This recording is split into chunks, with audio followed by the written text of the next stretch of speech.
guys, we are ready to do February's Kimberbell Club project, and it is the little Bench Buddy pillow Lucky Us. And so this is the actual project for the month, and then these are the other little Bench Buddy projects that she has. So she has 3 CDs. They're divided up throughout the year, so you have 4 months on each CD, so you can make a little square pillow and a little rectangle pillow for each month, and they're just fun, cute little projects. So let's get started. Okay, so what you're gonna need is the fabric. So we cut our fabric kit, and so it's gonna have the 2 back pieces, so the back of the pillow. Then we're going to be using the white as our background for the little applique, the shamrock, and then this is going to be our other block that's quilted next to it, and then these 2 pieces are the sashing. There's actually 4, 2 of each size. And then we have the piece for the applique. We have 1 of those that's the little stem, and then we have 3 of each of these that are for the shamrock clover applique piece. So that is all what's in your kit. You're also going to need 2 pieces of the interfacing, the fusible backing or the SF101. Iron those to the back of the 2 background pieces. And then you will also need 2 pieces of the project batting, and it tells you in the instructions what size. Then thread, and so I have the 2 greens. I don't know if I'll use both greens, a gold, and then I have the machine threaded up with white to do the quilting. Kimberbell tape, of course. We're going to be using either the light mesh cutaway, or in the OESD it's the poly mesh cutaway. And you need enough for 2 hoopings. These can be done in the 6x10 hoop, so 2 hoopings for the 6x10. I think it has to be 6x10. Then you'll also need your applique scissors, the fabric folding pin, and I think we're ready. Okay, I was wrong about the size of the hoop. So this one is the quilting or the filler block, and that one can be done in a 5x7 hoop, and then there are 2 separate design files for either the 5x7 or the 6x10. The difference is if you pull up the one that's for the 5x7, it's not going to have the tack down lines for your fabric and your batting, but it can be done in the 5x7 hoop. If I bring up the one that's for the 6x10, you'll see it just added the fabric lines for your, or the tack down lines for your batting and your fabric. So I'm going to go, so if you have like a 6x6 hoop, that would be good because you wouldn't be wasting as much stabilizer. So the 6x6 hoop would work perfect for this project. So I'm going to pull up that one, this one that's for the 6x10 or the 6x6 hoop. And we're going to be doing the one with the quilting and the applique and everything in it. So this first half of the project, it's using quilting in the hoop, piecing in the hoop, and applique in the hoop. So we're going to do all 3 projects or techniques in this one block. So what it's going to do first, I have threaded up with white thread, so it may be, I wonder if I should, well, I'll show you. You'll be able to see it, I think, once we stitch it out. So what it's going to stitch off first is the placement line for our batting. So again, we're going to be doing quilting in the hoop first, and so it always does a placement line for either the project batting or your regular batting.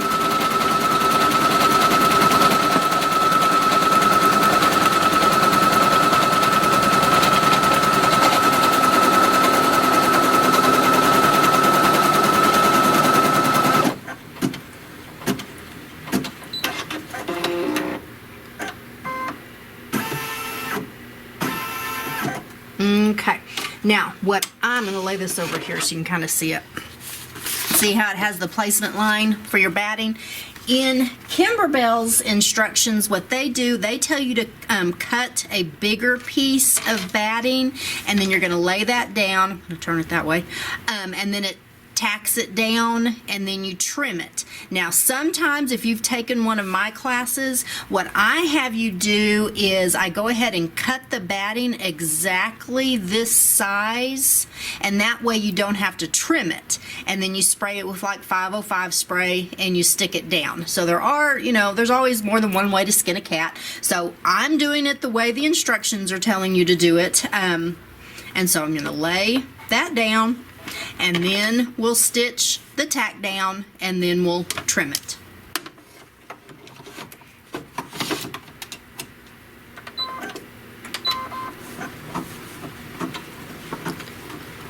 Okay, so it stitched the tack down on the batting, and then I just went in with my scissors and trimmed it next to that tack down, and then I went ahead and stitched the placement line for the fabric. So that's why when you're doing the quilting in the hoop, this is the block by block method. It always has those 2 rows of straight stitch, you know, going around it. So one's the placement line and tack down for the batting, and then the next one is the placement line and tack down for the fabric. So now you just lay your fabric piece over that, and then it's going to tack this down. We are not going to trim the fabric like we did the batting. So once it does that tack down, we're just going to leave it, and then it's going to go directly into the quilting. And so that's why I have threaded up with the white thread, because I want to do my quilting in white. And you can tape this down if you want to. I just kind of pet it so that it stays in place.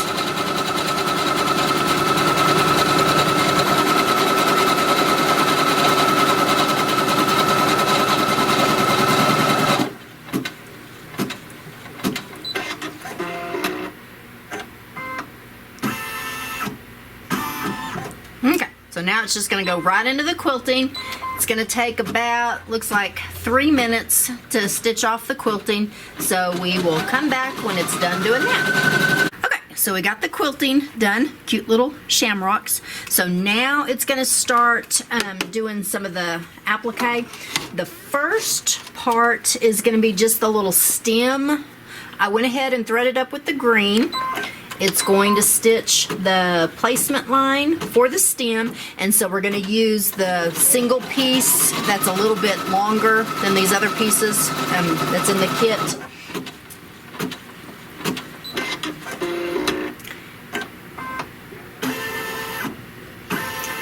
And then we're just going to lay that down, make sure you're covering all of it good, and then stitch the tack down.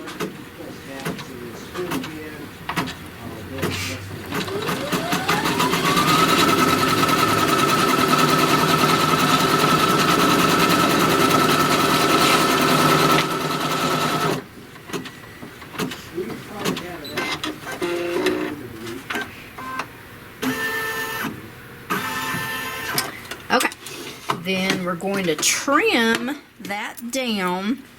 It's not going to stitch the cover stitch around this stem yet. Now, what it's going to do after I trim this away, the shamrock is it's pieced applique. Blow all that off. So we're going to piece each little section of the shamrock before it does the applique. So I think this is kind of the first time we've done this. So it's piecing and applique combined together. So what it's going to do first is stitch a template for the piecing. So whenever you're doing piecing in the hoop, well, I just keep making that worse.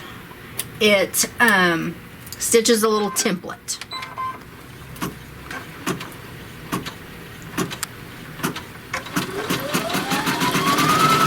And it stitched the template for each of the clovers, we're going to say. So we're going to piece each one separate. So what you do when you're piecing in the hoop, You're going to lay your first piece down, covering up that bottom section, right side up, and then it's going to stitch a trim line. We're going to call this the trim line.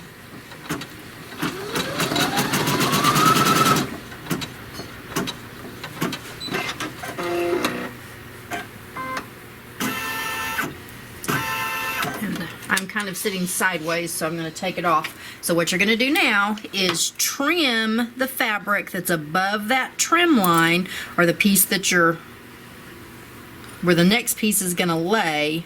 You're trimming that away and just go straight across. Then you take your next piece and you're going to lay it right side down. So this is just like your piecing. I like to cover up the raw edge where I cut that first piece of fabric, so I bump it up just a little bit.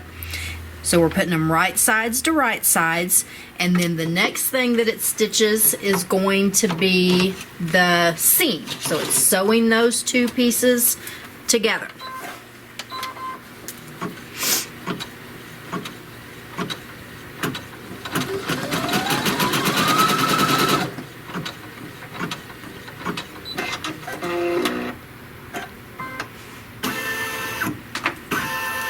And then this is where we use our little fabric folding pin, and we just run that along that seam, and it squirts out the little kind of starch solution, and then you lay that down, and it just helps it kind of crease. Basically, you're pressing it in the hoop. And so the next thing it stitches off is going to be the next trim line. So for each piece that you lay down, it's going to have a trim line, then it's going to stitch. Ooh, and I barely made that.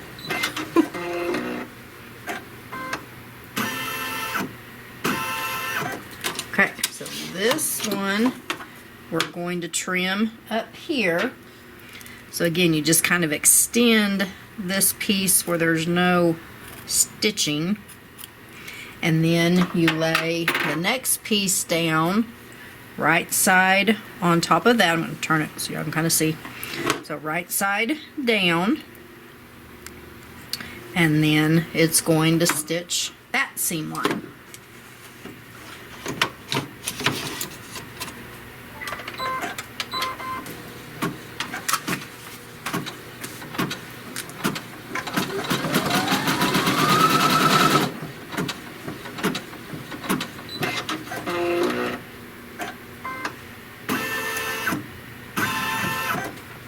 And then, see if I can do this in the hoop. Run that little fabric folding pin along there. Flip it up. And then what it's going to do now, since we're doing each little clover, each little leaf separate, it's going to stitch all of those down. So it's going to just stitch the shape of that leaf.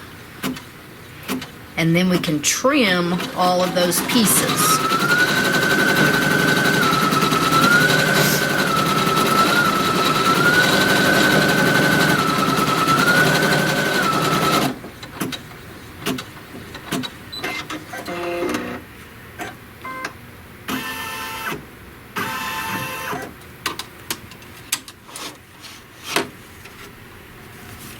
Okay, so now so we pieced it. Now this is kind of like we're appliquing it. So it's stitched the tack down line, and now we're going to trim all of those away.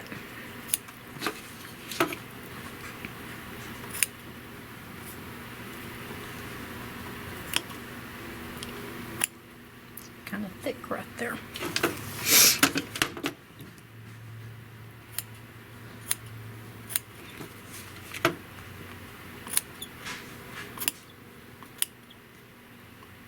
And it is going to come back and do a satin stitch around all of this.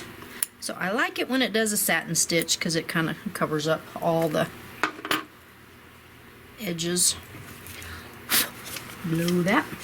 Okay, so now we're ready to do the next step. So we are on page 7 of your instructions. We've done the first leaf. And so it's saying to lay the yellow one down, yellow piece of fabric down first on this one. I want to see why. Oh, okay. See, to me, I want to keep my same order. So I'm going to do it in the same order.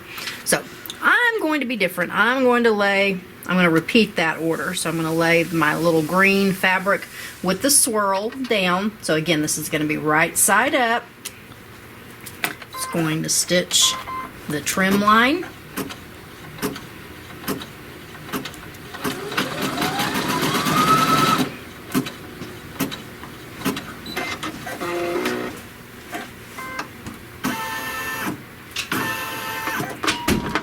Going to trim that away. Not much to trim on that. Then I'm going to take my next piece, which is going to be the yellow, lay it right side down. This is where it's going to sew the seam.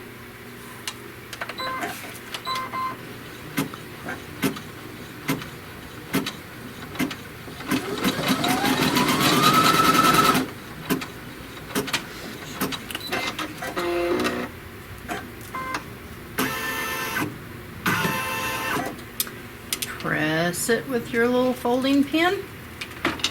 Flip that over. And then it's going to stitch the trim line for this piece.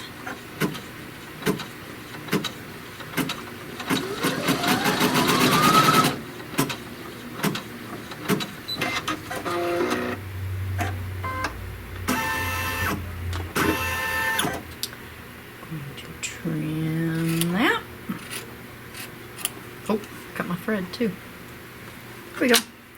Then lay your next piece down, right side down, and it's going to sew the seam. So you lay your first piece down, right side up, stitch the trim line, trim it, lay your next piece, right side down, and then it sews the seam.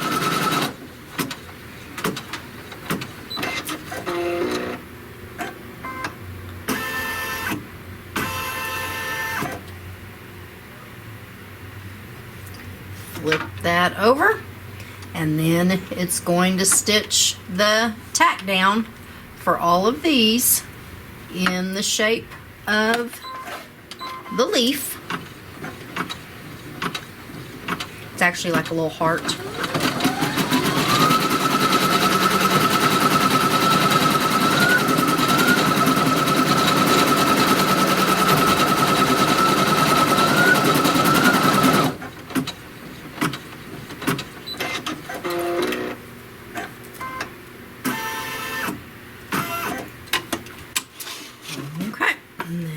Trim this one. Look at how that point matches. You impressed? Woohoo!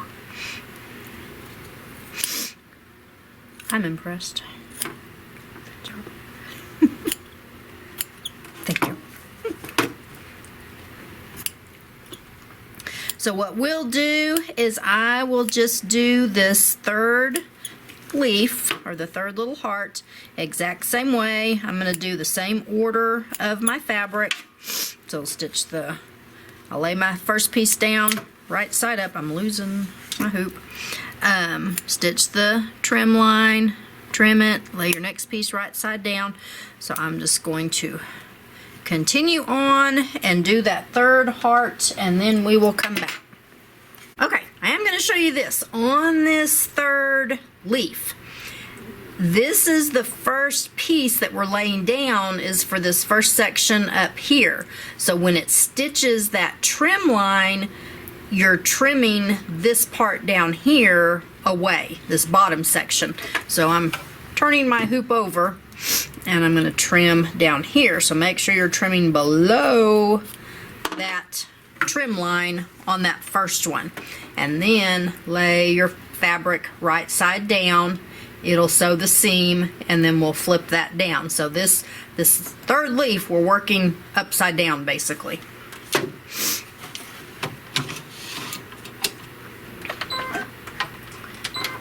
So this will be the seam line.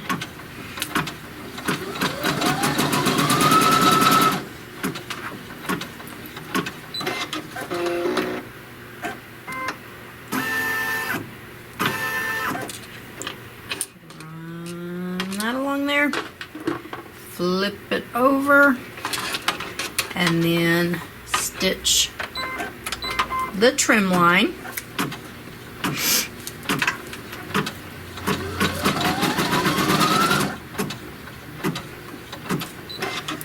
And so on this one, we'll be trimming this part away down here. Like that. And then take your next piece, lay it right side down, and then it'll stitch the seam. Okay, so I got all three pieces of this last little leaf pieced together, so now it's just stitching that tack down, and then I'll trim it, and we'll be back.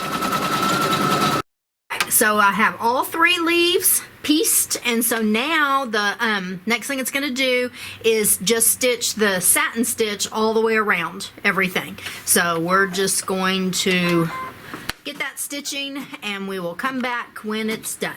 Okay, so it's stitched the satin stitch. I want to show you this on the screen. What it's supposed to start stitching next is going to be just the words "So Lucky," and then it's going to stitch the little flower detail. But I started looking, and if you have a brother or baby lock, it may do this on your machine. See how it's coming up and it's calling for white for the words, and so you don't really see them on your screen.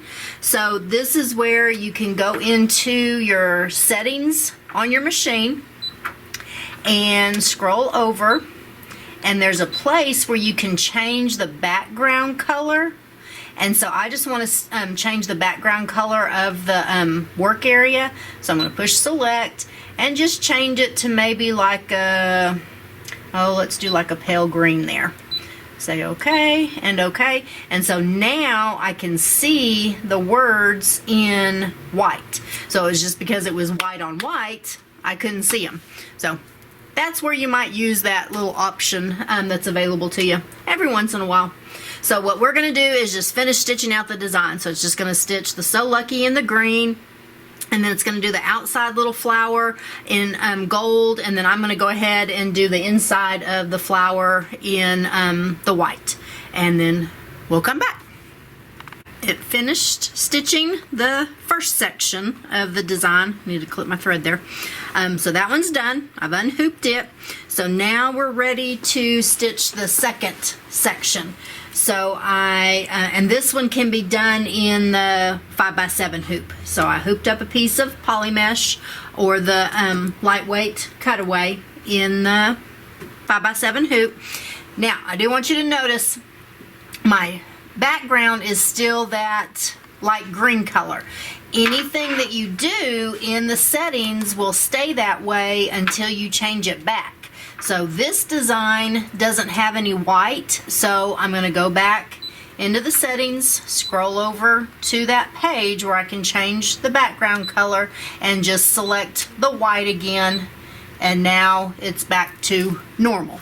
So if I didn't do that, even if I turn the machine off, next time we turned it back on, that background would still be that mint color. So anything that you change in there, you need to make sure you go back and change it back. So this block, this filler block, is just quilted, okay? And so it's the one that we're doing in the little plaid fabric here. So our quilt design may actually kind of mimic the lines in the fabric. I'm going to show you how I do the quilting. So with this first block, we had the bigger piece of batting that we trimmed it down. And so what I did on this one is I went ahead and I've got that batting cut exactly the size that it needs to be. So I won't have to do the trimming in the hoop. And so what I do when I'm going to do that is I go to the instructions for that particular block, and it tells me, okay, we're going to trim this filler block down to 4.5 by 6. So that's what we're going to trim it down to. But then once we sew it into our little pillow, it's going to end up being 4 inches by 5.5. Because once we take that 1/4 inch seam allowance, that's our finished size. So it'll be 4 by 5.5. So that's what I trim my batting to. So I just take the trim size and I subtract 1/2 inch, and that way, because when you're doing the quilting in the hoop, quilting in the hoop, you don't want your batting in your seam allowance. So you can kind of see that's why it has this trim line for our batting, but our seam allowance is actually going to be this 1/4 inch right here. So you can do it either way. Kimberbell has you cut the bigger piece of batting and then trims it down. I go ahead and I cut the batting to the finished size, except when we're doing little bitty blocks. So like the bitty blocks that we've been doing some on, we don't cut those down because they pull in a little bit. And so there are instances when you want to do it the way Kimberbell tells you to do it. So, you know, they do know what they're doing. So what we're going to do first is stitch the placement line for our batting. So that's what's going to sew first.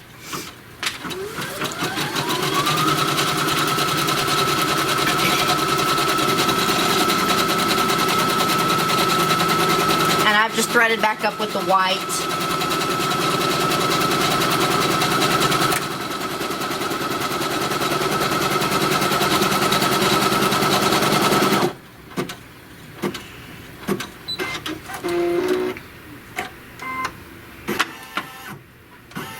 Okay, now because I've cut my batting to the exact size, I don't need to stitch the tack down. And then I don't really need to stitch the placement line for the fabric because I know my fabric is going to go over my batting. So what I like to do on the machine, this just kind of helps save time too, is I'm going to forward through the tack down for the batting, and then the next thing is going to be the placement line for the fabric. So I'm just going to forward through both of those. So I'm just going to do plus the 2 times, and now it's just going to do the tack down for my fabric. I hope I'm not confusing everybody. This is my way of going faster. And when you're doing a lot of these, it just helps to save a couple of steps.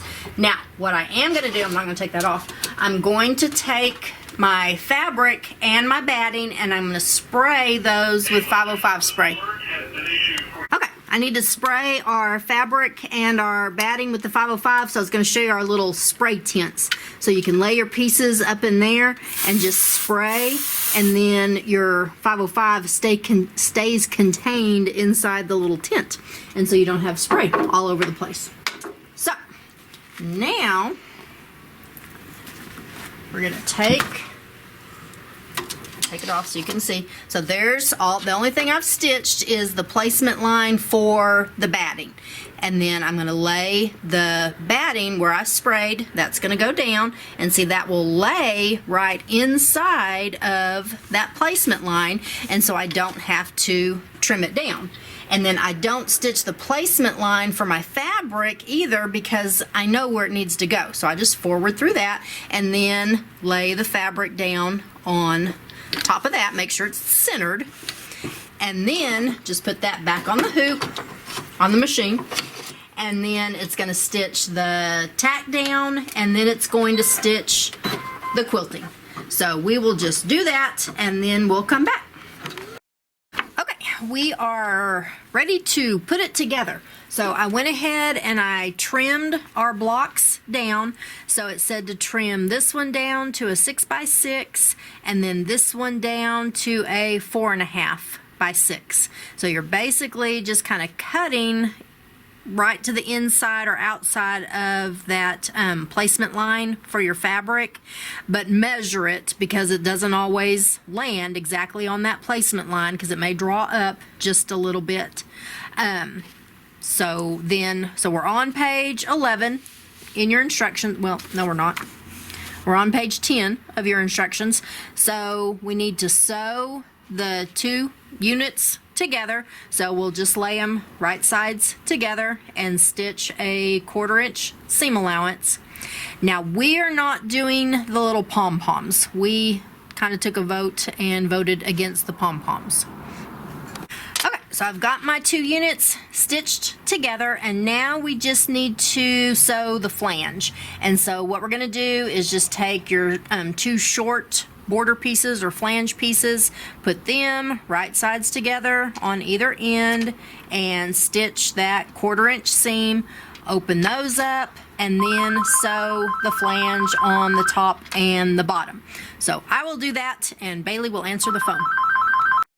Okay, next step on page 11, step 7, you take your 2 back pieces, and in the pictures they do look like rectangles, but they are squares. They're the 8 by 8 square pieces, and you're going to fold up about 1/4 inch twice and then stitch that on one side on both pieces. So you're just doing a little hem on one side. I was going to show you kind of what I did. I folded up the two times, pressed it, and then I stitched from this side.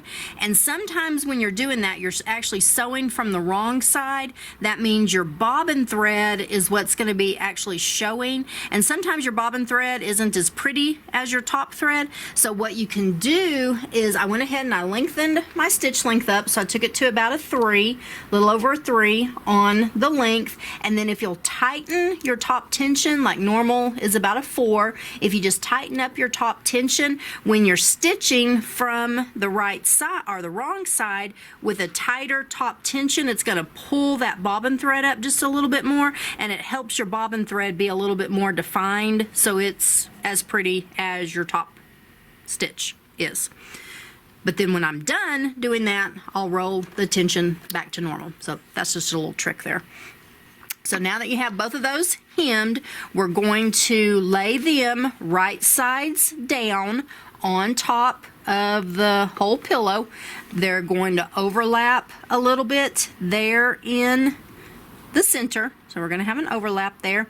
And then we're just going to stitch all the way around with a 1/4 inch seam, and then we'll clip the corners, and then we'll come back and we'll stitch in the ditch to create that little flange. So now the last step is to just stitch in the ditch right around the little flange. And so I went ahead, and because I want my stitch to fall in the white fabric, I put white on top, and then I still have the green in my bobbin. And with the stitch in the ditch or the edge stitch foot, it has this blade on it. It's not your blind hem foot. The blind hem foot is the one that comes with the machine. The edge stitch foot is usually an accessory. But you just let that blade run right in that ditch, and then your needle will fall just right behind it. And that way your stitch falls, see, right in that groove. And I have white on top, but I have green in my bobbin. And so we're just going to go all the way around, and then we will stuff our little pillow form inside, and we'll be done. And we got it done. So I think it's pretty cute. The only thing I might suggest is on the flange, now that I have it all stitched and everything, you might want to go ahead and iron like SF101 onto the back of your flange pieces, and that would just give them a little bit more stability. They might stand up and have a little bit more oomph to them.